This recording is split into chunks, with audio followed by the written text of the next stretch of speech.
This is why a lot of people don't like religion. How many of you know this woman, Mrs Helen Ukpabio?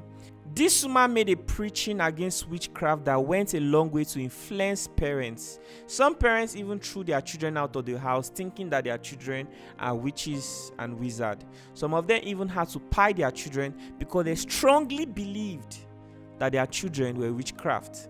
The guy I'm about to interview right now is a living witness of this experience. At the age of 8, after his parents listened to the preaching of this woman, they sent him out of the house and labeled him a witchcraft.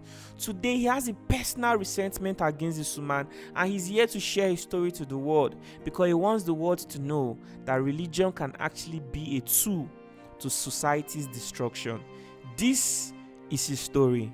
I was kicked out of my mom's house at the age of 9 because I was accused of witchcraft. My uncle took me inside the bush to kill me.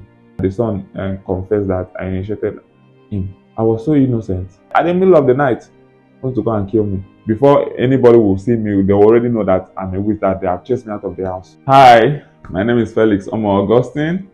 I was kicked out of my mom's house at the age of 9 because I was accused of witchcraft in Calabar. This is my story. I can't believe your parents sent you out of the house at the age of 8. Can you tell us what really happened? Yeah, it happened. It happened. It's a true story. It happened to me. It's a very long story, but I'm going to try as much as possible to cut it short.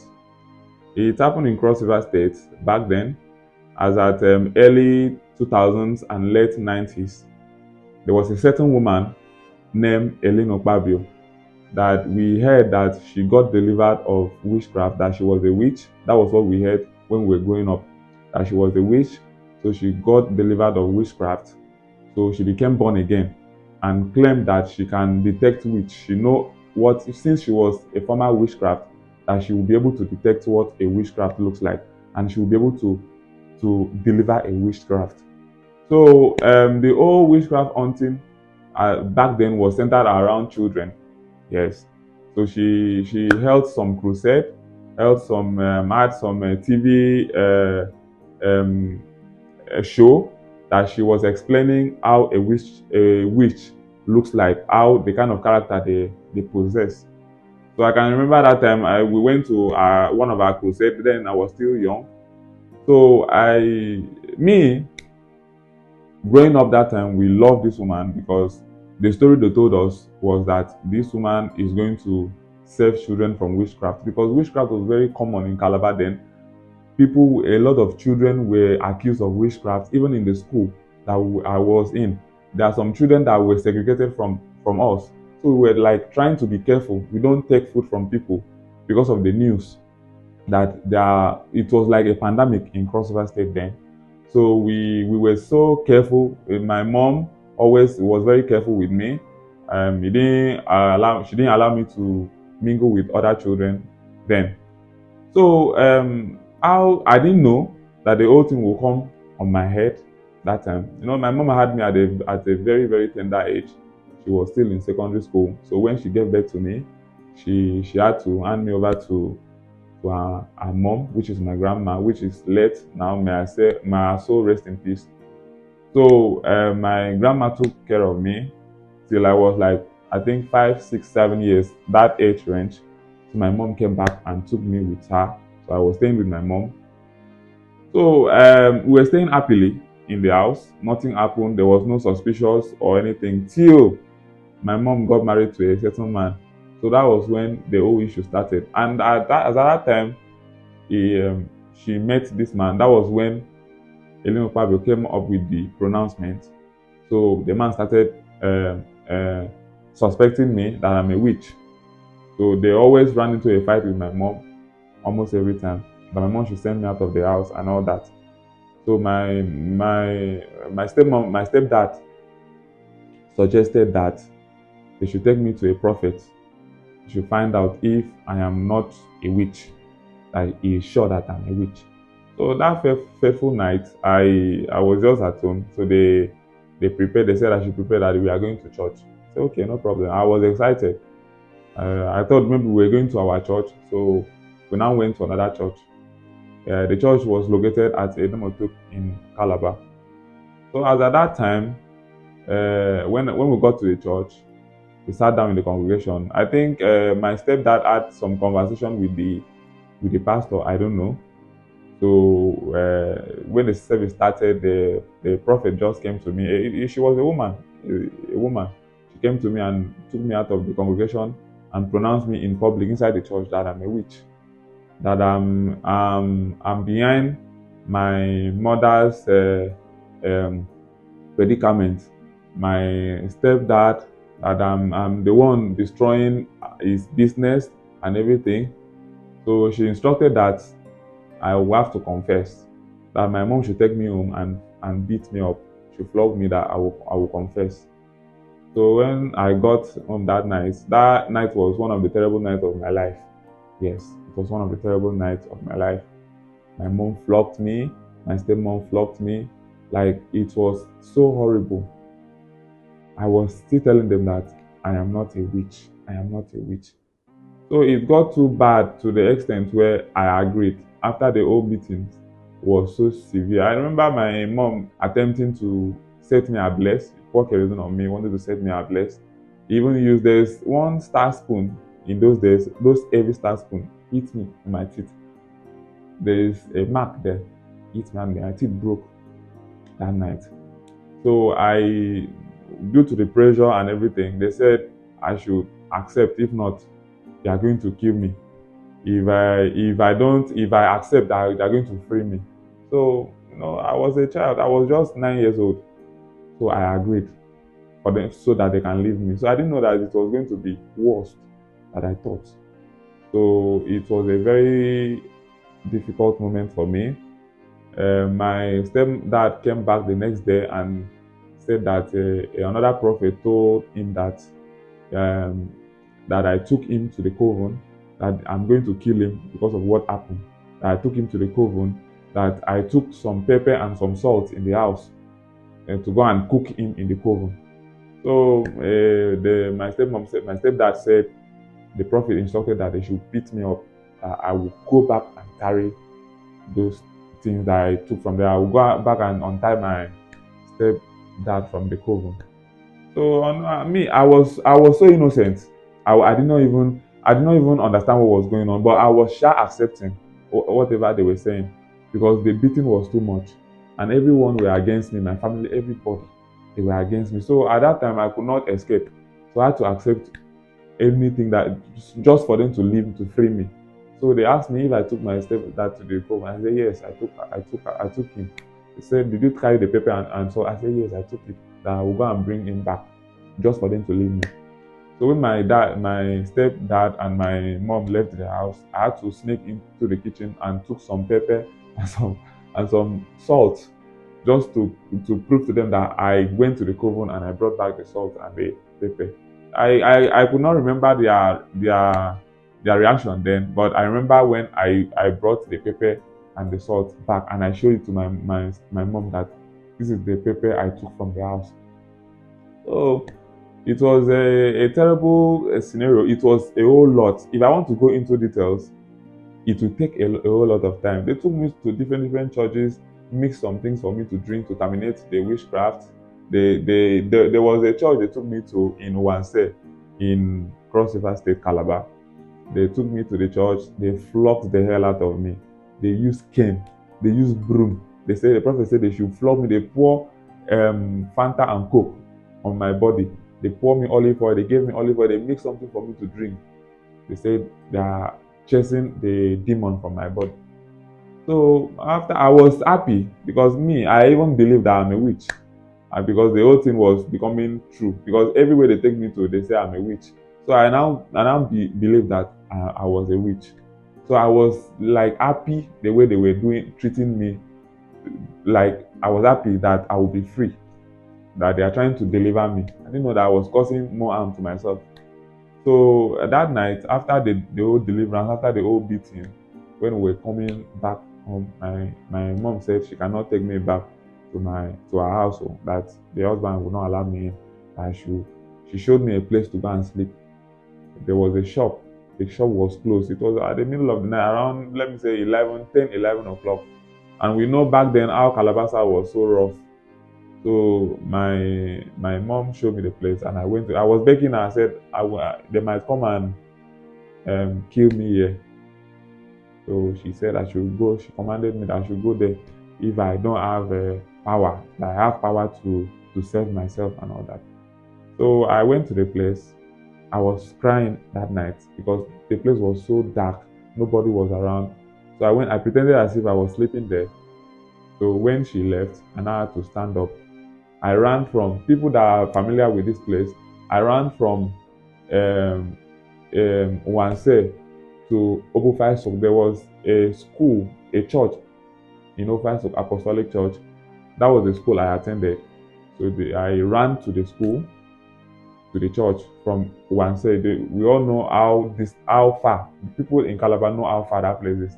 In the middle of the night, I went there. When I got there, I met the security guards. So the security guards instructed me to go back to my home. So I told them, I lied to them that my mom is in the church because my mom was pregnant then. My mom is in the church.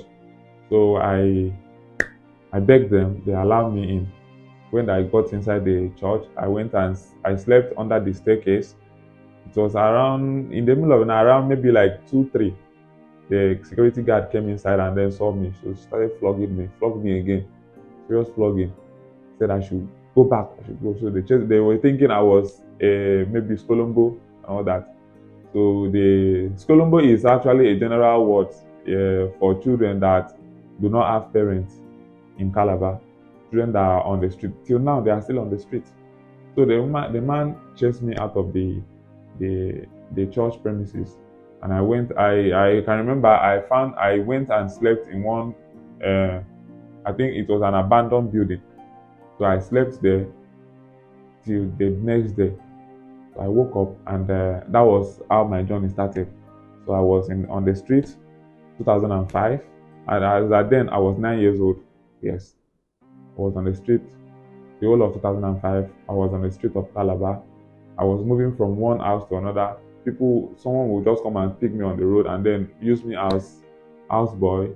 Then at the end of the day, they will kick me out of the house because everybody on the street that time, every child you see on the street is a witch. Every child you see on the street is a witch. So before anybody will see me, they already know that I'm a witch, that they have chased me out of the house. So this one will come and carry me. I will stay with them. But sometimes something will happen. They will accuse me that I'm the one. They will chase me out of the house. So that was when I was living till I finally got to Ambo, because I was staying with one Olumba woman. So the woman was treating me really, really badly. She was treating me badly, and the woman had to chase me out of her house. I went and slept in another place. I was just living. I didn't even have a destination. Anywhere I see myself, that's where I will live. I've stayed with a lot of persons. They will kick me out of the house. I will still enter the street. Most of the times, I will go to Ambo and stay in Ambo in Olumba. So finally, I met a beggar. One beggar. He was attending Olumba then. So I didn't know that this man was a beggar. So the man accommodated me. The man was so nice to me. He treated me well. The man was asthmatic. So he treated me very, very well. So the man started asking me some questions. Where am I from? I told him my own side of the story. But the man still believed that I'm a witch. But he wanted to help me. So the man fathered me. The man treated me very, very well. And I didn't know that the man was a beggar. So we stayed happily in the compound till one day the man went to beg. He didn't come back for like 2 weeks. So we now got the news that the man died on the road. So I was there in the compound alone. The landlord started causing problem with me because one day there is a mango in the compound. I went to the mango dropped. I went to pick the mango. After picking the mango, the son now came, asked me to give him the mango, that it will remain some for me. So the boy ate all the mango, and as a child, I felt betrayed and I cried. I was crying and chasing him to give me back my mango. So accidentally, the boy cut his hand on a broken zinc. So it was so bad, it was bleeding seriously. So the parents now said, that I've taken their son to a coven, that I have bewitched their son. So they had to beat me and chase me out of the house. So I now entered the street again. I started begging on the street. I met a beggar, a blind beggar. So I was using beggar on the street. On the Wat market, I used to beg in the Wat market, the whole of that Wat market, the whole of Calabar South. It was my zone. And mind you, my family was still in Calabar. Anywhere they see me, they will avoid me. So they don't have anything to associate with me. A lot of them thought I died. Yes, because it was so long. I was on the street for a long time. So I've been staying with the blind man till one day the blind man called me and I was asking me question, where are you from? Where are your people? So I was trying to tell the blind man where I came from. The blind man had to direct me to a police officer. Because then governor of Cross River State, Donald Duke, ordered that all the children on the street should be taken away from the street. So the police officer now called me and then started questioning me where I'm from, where are my parents. So I started like narrating my own side of the story, that I still know the only place I could remember was my family compound, Exile. So I gave them the number. So we went there one day to check. So when we got there, met my auntie. So when I met my auntie denied me that she does not know me, that she should take me away. So I was even trying to tell my auntie that you are my auntie. She said no, that she does not know me. So I don't know how the whole thing, because I was still young then. So I don't know how those police people got to collect number from my auntie. Then they now contacted my mom. That was when they contacted my mom. They now took me to my mom's house in another place that she stayed. So when I got there, my mom welcomed them and thanked them for bringing me to her. I was so happy that finally I've reunited with my mom. So immediately when they left, my mom gave me, I can remember, gave me 200 naira, 100 naira note too, that I should pay transport back to where I came from. And I collected the money and I moved. So I now came back to the street. I was just living on the street. I went to Ambo. I joined the church. I was there. We used to eat because there are a lot of food there in Olumba. So we were like, I was among the Olumba kids there. So not until I met another beggar in that same area in Ambo. So the beggar now instructed me that she will, the beggar now told me that he's going to help me. He's going to help me to go and meet because I was looking for my grandma at that particular time. I was looking for a way to get to Bakassi because my grandma lived in Bakassi then. So I was looking for, my grandma herself also was looking for me because the woman thought I was dead. So the woman even had issue with my mom, while my mom will throw me out of the house. So it was 2006, November 2006, that I decided to take a decision to look for my grandma because it was becoming so bad. My life was becoming so bad on the street. So I had to find my way to the seaport because the only way you can get to Bakassi is by the sea. So when I got there are a lot of people there that saw me. They saw me from my people from my mom's family. They saw me and they didn't even want to associate with me because everybody knew about the story. So people were avoiding me. So I went into the canoe. A lot of people were just looking at me like a mad person because my hair, I was so tattered. I was coming back from the street and there was nobody, almost 2 years, there was nobody to take care of me and all that. So when I got to Bakassi that day, my grandma didn't know that I was coming. So when the woman saw me, the first thing the woman did, she just burst cry. My grandma started crying. When she saw me, she took me in, and the woman really treated me well. Took me in and took care of me. And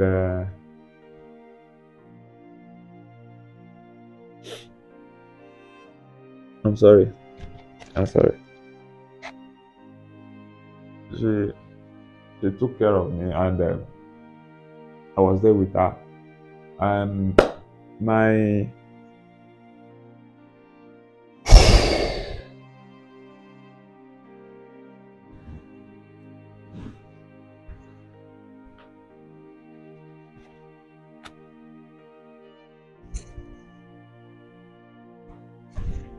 I'm sorry. I'm so sorry. I'm so sorry. So she took me in. My grandma and my grandpa, they took me in, and all my aunties, my uncle, they abandoned my grandma because she took me in. My mom, they abandoned my grandma because she took me in, and nobody was even caring for my grandma anymore. So I was literally the only person with my grandma. Everybody, they left her because of me, and I didn't go to school anymore. I didn't I didn't go to school. I did not even think of education anymore because at that particular time I was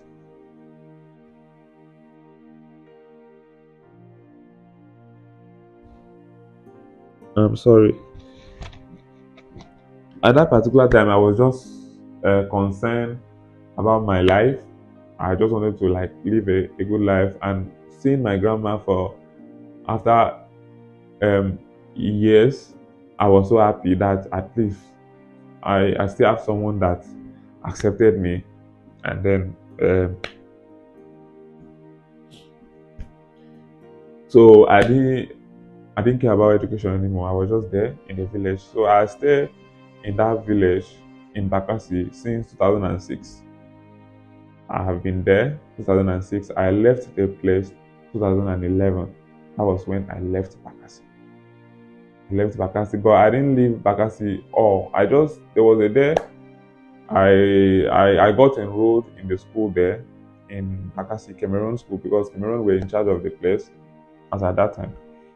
So I got enrolled there. I was just because I loved education. I wanted to go to school seriously. So when I was there, it was becoming like it was becoming like my whole education will finish there. It will end there in Bakassi.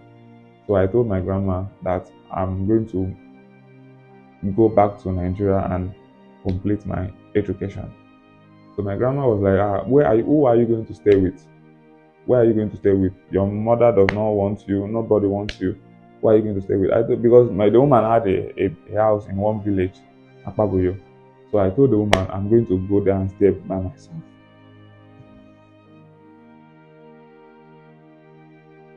That I'm going to go there and stay by myself. And the woman saw to it, and she she agreed that I should go there. So life was not really easy for me in Akpabuyo then.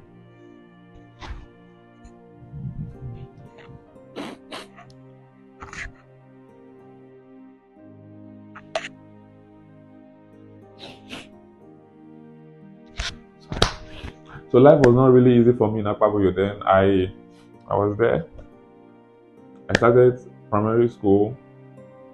I enrolled in I enrolled my common entrance in 2012. Yes, 2012. So I started secondary school 2012. So I was there in school. It was when I got to JS3 that my mom decided to come pick me up. Prior to that, 2011, that was when I confronted my mother because I grew up with Enia, so I was about to be operated upon 2011. So I was in the hospital. My mom came, and the only thing my mom said to me was, "I hope you are not still flying." That was what she told me. So I was so angry inside of me because as at then I was already a teenager. I know what is good and what is bad. So I was ready to defend. I was looking for that opportunity to tell these people that all the news they have been hearing about me are false. I was not aware of anything that happened. So that was the right time for me to express myself. So when she asked me if I'm still flying, I was so angry. So I had to attack her and let her know that everything that they did to me, it was just injustice. I did not know anything. I did not know anything about anything that happened. So as I was talking, my mom started crying and begging me for forgiveness and all that. And as at that time, I did not. I still loved her. I did not want to to start any problem because I realized that it wasn't her fault in a way. So I got back to my grandma. Within the operation was not successful.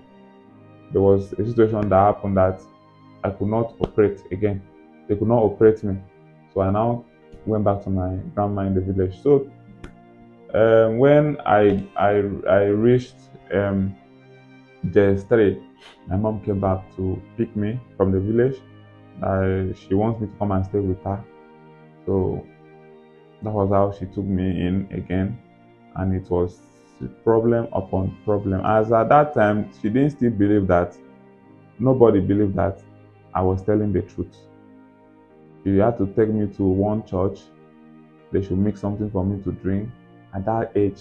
So it was a traumatic experience for me. I had to we had issue, me and my mom, we had issue countless times. I had to move out of the house. I dropped out of school because she was not paying my school fees anymore. I dropped out of secondary school. I started working, started doing some lineal jobs in Calabar then. Till 2018, that was when my story changed. I had to leave Calabar to reunite with my father. I know people will be asking me, where was your father when all these things happened? That's a story for another day. It's a very, very long story. So I reunited with my father, and I wrote my WAEC, my very first WAEC 2019. I wrote my JAM, my very first JAM 2019, and I got admitted in University of Benin. Last year I graduated. So that's the summary of the story. Yeah. So how was life for you living as an abandoned child? Well, life for me living abandoned was a difficult one. Like I said, it was a very difficult one. It was a different world entirely. I was surviving. I was not living. I was just surviving. I've escaped death so many times in Calabar South. A lot of times. I remember one time they almost kidnapped me. I don't know how I was able to escape. I remember a lot of times where people will be laughing at me, children will be laughing at me on the road. They will be calling me names. They will calling me witch because anytime they see a child on the street, you are a witch. So I didn't have friends out of my comfort zone. Like all the friends I had was my counterparts. They like we were because we were so much on the street back then. So it was a very difficult experience for me, and I don't wish this to anybody, even to my worst enemy. Because you know when you live in a life and then you're living with your family, suddenly you now left your family and you are staying alone. Whenever your family members see you on the street, they will avoid you and they will hide. Even when you see them and recognize them and they see that you see them, they will act as if they don't know you. So it was a different world and experience for me. How did you finally make peace with your family? Well, my family, we made peace. It was 2011 when I attacked my mom. That was when my aunties realized that I was not a witch. So I remember my aunties apologizing to me. It was a very emotional moment for me then. My aunties apologizing to me, trying to amend. They tried. My aunties really tried to amend everything that happened. You understand? They welcomed me even when I was abandoned the second time by my mom. They were accommodating me. They were feeding me seriously. They treated me well after they realized that I was not a witch. Even before I confronted my mom that I was not a witch, a prophet told them, according to my auntie, a prophet told them that they should come and pick me from the village. They should come and make peace with me. That my mom offended me and all that. So my aunties, they amended their ways and they apologized to me, and I love them. I forgive them. Yes. So that's it. I don't have any issue with my mom's family. How has these experiences affected you today?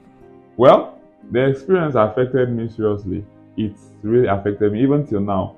I'm still living that life. I'm still living a life of fear. It's affected me seriously. It contributed to my low self-esteem. It contributed to me not having much friends, and it contributed to me always suspecting myself that I am something. If I'm in a room with so many people and something happens, I will feel that guilt that I'm the cause of it, because I've always been like that. So it really affected my education. It affected, though I am a graduate now and I'm serving, to the glory of God. Though it delays, it really delayed. It was looking like I will not go to school anymore. But right now, it really affected my life, because right now I should be like focusing on myself, and I should be stable. But this is the time I'm trying to build myself. But I thank God that everything happened, and in all, everything happens for a reason, because those experiences has shaping me to the man I am right now. It has really molded me to the man I am right now. So that's it. It was a terrible experience, but I learned a lot from it. Does this preacher, this woman, does she even know about your story? Well, the preacher does not know me. Yeah, we have never met before. Yeah, the only time I saw her was when we went for a crusade in Calabar. That was the only time I saw her. I have never had a physical contact with her. It was a pronouncement. It was a pronouncement that caused what happened to me. I'm not making this. I'm not saying this to attack anybody or call anybody out. What I'm saying is that I'm not saying that she is a fake pastor, or she's a fake preacher, or she's a fake prophet. But I'm saying that her pronouncement make people accuse me wrongly. She made a pronouncement, and then people, my mom was so gullible, let me use that word, to allow her influence, the pastor influence her. So you understand. So I'm not saying that she's a fake pastor. I'm just saying that her pronouncement affected thousands of children. If you check my comment section, you will see a lot of people coming out to say the same thing I said. The other one said 7 years, the other one said 8 years. I've been suffering because of her pronouncement. So I think thousands of children affected by this, because we were children then, but we are adults now. So we will think that we deserve an apology. Yes, because most of us are still being affected by that. Most of the children that were accused of witchcraft, most of the family members still believe that they are witch till now. You understand? So it affected children. So I feel we deserve an apology. We deserve an apology. So I've never had any contact with her. It was just a pronouncement that changed my whole life. Have you been able to truly forgive your family? My family, like I said earlier, I've forgiven them. I love them so much, and they know that I love them. But in sometimes, you'll be skeptical about some things. Though my aunties, they really try to amend ways. They really try to correct the errors, what really happened. They tried, and I appreciate them for doing that, for making me realize that they were acting based on what they heard. You understand? So I don't have any issue with my family. I love them, and they know that I love them. Yeah, there are a lot of things that will make them know that I love them. How did this even affect your social life? What is your life looking like right now? Well, my life right now, I thank God because everything is working for my good. Yeah. I'm a graduate now. I'm serving. Yeah, I'm serving in NYC. I graduated last year, and my service started this year. So looking back to where I come from, and I realized that I've achieved a lot, and I didn't give up. Yes, I didn't give up on education, though I was delayed in my educational journey, in life, in total. But right now, where I am right now, I thank God I'm better than where I was before. So I'm good. I bless God. It's just an experience that I should be thanking God for my life, because I went through hell, and right now I'm fine. I'm fine, and I know that God is taking me to a greater place ahead of me. So what's your advice to parents and people of the world? What's something you would like to tell them? Well, my advice to parents and to the world, if I have the time to, I can take me a whole day to advise parents and every other person, my counterpart in the world, and every other person in the world right now. But my first advice should go to the parents. Please, do not take any advice from any man of God on how to run your family. Do not put your family in that place where a man of God or a woman of God or any religious leader will detect your life for you. It will destroy you. Yes, it might destroy you. Because most of these men of God and these women of God and these religious leaders, they speak based on their emotions. They speak, most of them are psychologists. They just talk because they feel something.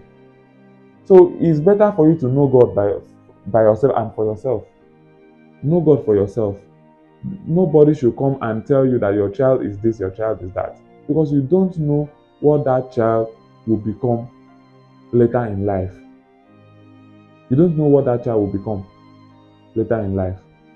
So that's my advice for parents, and my advice to the world at large and people watching me. My advice to other people: please do not give up on anything. Though it might take a long time. You might think everything is over, but at the appointed time, God will come through for you. The same way He came through for me, because all hope was lost. But right now, I'm living well, not as if I'm living to where I'm supposed to live, but at least I'm living a better life than I was before. So please, don't give up on yourself. Don't let anybody define the kind of person you are. Yeah, that's my advice to everybody. And to my mom, I love her. Yes, I love my mom. And shockingly, since 2018, we don't have a good conversation. Yeah, because I'm still in shock. I'm still afraid of her. I don't know what she would. I don't know, but I just feel that I've forgiven her. Yes, I've forgiven her inside of me. I've forgiven my siblings, my aunties, my mom's family, my mom, and I love her so much. I always tell people this: I love my mom so much, but I don't want to associate with her now. That is it. And I've made that decision for myself. I gave her some conditions. If she will meet those conditions, then fine. But right now, I need to focus on my life because they really delayed my life. So I need to focus on my life to try to build myself to where I'm supposed to be. So we are cool, and I love her. And I know a lot of persons will see this video and they will be shocked. My friends will be shocked that this kind of thing happened. Yeah, it will be a shocking news to a lot of people because nobody knew that such thing happened to me. If I don't tell you, you will not know. And my family members will also see this video. I'm not saying this because I'm calling anybody out. I'm not calling my family member out. I'm not calling the pastor out. I'm saying it for people to learn. People to learn. For parents to learn that you cannot just take decision because a religious leader instructed you to do something. So I feel the whole world needs to hear. People outside the world need to know that things like this are happening. And as I'm talking to you in Calabar, it is still happening. It is still happening. There are a lot of children on the street, innocent children on the street, that have been accused wrongly. They are still doing it. In that part of the Nigeria, Akwa Ibom and Cross River State, they are still doing it. And it's very bad. So please, I am not doing this video to call anybody out. I love my family. I love my mom's family. Anything they did to me, I've forgiven them. But in sometimes those feelings normally come. It will come. I will feel like talking and telling people just to build people's faith, to know that God is still there. You understand? I've escaped a whole lot of things. I've escaped death. I remember one time my uncle took me inside the bush to kill me. Yes, he said I initiated his son. I initiated his son. Like the son confessed that I initiated him, and I was so innocent. If not of my uncle, the other of my uncle that came and saved me inside when he took me at the middle of the night, wants to go and kill me. You understand? And to thank God actually vindicated me. Yes, God vindicated me after because the God's prophet, there's a prophet that prophesied that I was innocent, told them that my mom should come and reconcile with me. And with the attack, I attacked my mom. I debunked everything when I finally grew up. And the one that happened, I think 2019 or 2020.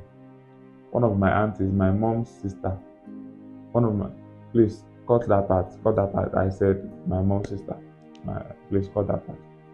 I remember 2019 or 2020. Someone in my family confessed. She confessed that everything that has been happening in the family, that she caused it, that I was innocent. Yes, and she died. My family members, they will see and they will confirm this. So I thank God that everything happened, and all those things that happened has really built me to become who I am right now. Though there are some side effects. Yes, there are some things that those things really affected me even till now. Yeah. For example, I'm not in good terms with my mom. It is not a good experience. Whenever I see people having a good time with their mom, I do feel bad. Like, not as if I feel bad for it. I feel bad that I'm supposed to be like this with my mom. So I thank God that I am here today, and so that's my story.